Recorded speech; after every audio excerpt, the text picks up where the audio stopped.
Baik, jumpa lagi bersama saya Tiris Tarmi dan kali ini saya sebagai moderator di acara Bincang-Bincang Santai. Kali ini temanya adalah moderasi beragama. Dan di samping saya bersama seorang mahasiswa dari Universitas Undana Kupang, gitu. Dari jurusan PJKR. Baik, dia adalah seorang mahasiswa dari semester berapa? Sekarang semester 4, masuk semester 4. Ya. Dan beliau bernama Rona. Dan yang pertama kita akan membahas tentang moderasi beragama. Jadi menurut kakak nih, pendapat kakak tentang moderasi agama seperti apa? Kalau untuk khusus di TTS atau di NTT yang saya lihat, kalau untuk agama Kristen sendiri bahwa perkembangan agama Kristen di sini sudah dari mungkin dari awal-awal kemerdekaan NTT itu sudah dikenal dengan tempat atau basisnya agama Kristen dibandingkan dengan beberapa daerah-daerah di Indonesia. Penyebarannya pun juga tidak terlepas dari sejarah-sejarah yang mana khususnya TTS sendiri pernah dijajah oleh Portugis, yang mana banyak salah satu agama yang masuk atau mereka juga punya misi menyebarkan agama, ya salah satunya adalah agama Kristen.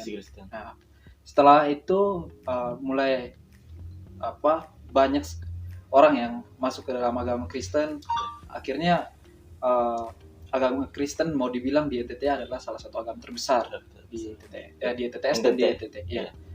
Selain itu juga ada mungkin agama Islam dan ada banyak sekali agama di NTT. Agama lain.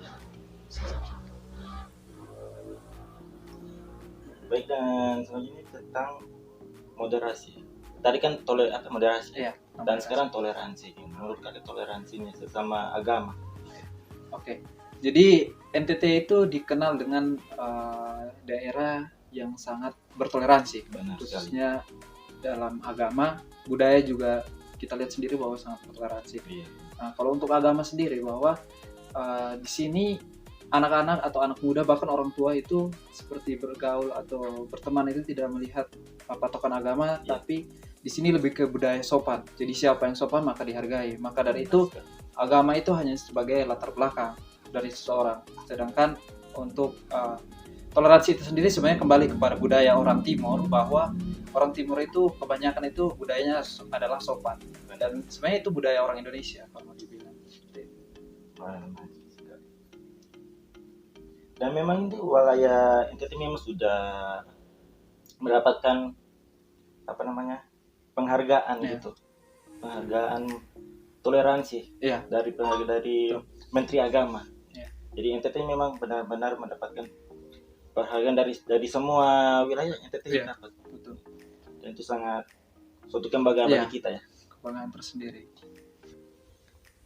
Oke, selanjutnya tentang kegiatan apa saja yang membuat sehingga toleransi sama anak muda ini semakin disukai sama anak sekarang. Jadi biasanya kan anak muda itu sifat mereka egois segala macam, mau menang sendiri. Nah, kalau untuk kenapa bisa terjadi toleransi pada anak muda, yaitu karena ya seperti yang tadi saya bilang awal, bahwa pertama bergaul itu tidak melihat dari sudut pandang dia orang mana atau dia agama apa. Terus banyak sekali kegiatan, contohnya di sini apabila misalnya kami umat Kristen melakukan Natal, maka pemuda-pemuda Muslim atau pemuda masjid, remaja masjid itu melakukan seperti penjagaan di depan gereja. Jadi itu timbul secara tidak langsung timbul rasa toleransi. Ya, saling menghargai antar umat beragama. Jadi saya tuh ada juga dengar kayak ceritanya kakak ini tentang pacar gitu, tentang pacarnya yang beda agama gitu ya kan. Coba cerita dulu pengalaman dulu. Kalau itu kalau waktu SMA kelas 1 itu saya sempat pacaran dengan teman saya dari agamanya Muslim. Ya memang namanya mungkin masa-masa labil atau apa, masa-masa zaman-zaman pacaran. Jadi ya kita pacaran, tapi ya namanya juga beda agama, pasti ujung-ujungnya pembahasannya tentang kita siapa yang mengalah gitu. Jadi akhirnya ya daripada mendingan kita bisa beda jalan. Yang akhirnya itu yang kayak gimana?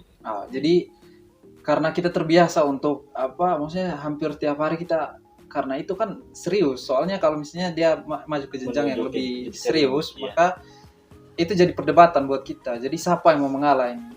Jadi kalau misalnya dia mengalah untuk saya, ya otomatis keluarganya juga akan tidak akan suka dengan hubungan ini. Begitupun sebaliknya. Maka lebih baik sebelum kita masuk ke jenjang yang lebih serius, kita pisah saja.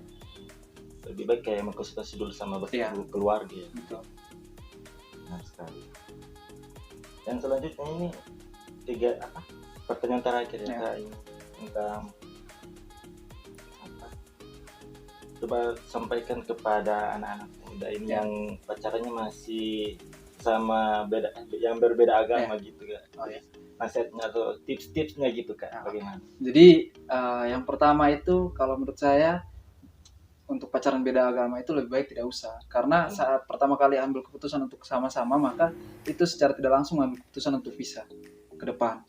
Jadi lebih baik untuk anak-anak muda kejar cita-cita setinggi mungkin, sekolah tinggi-tinggi, belajar jauh-jauh supaya ke depan bisa dapat jodoh yang lebih baik.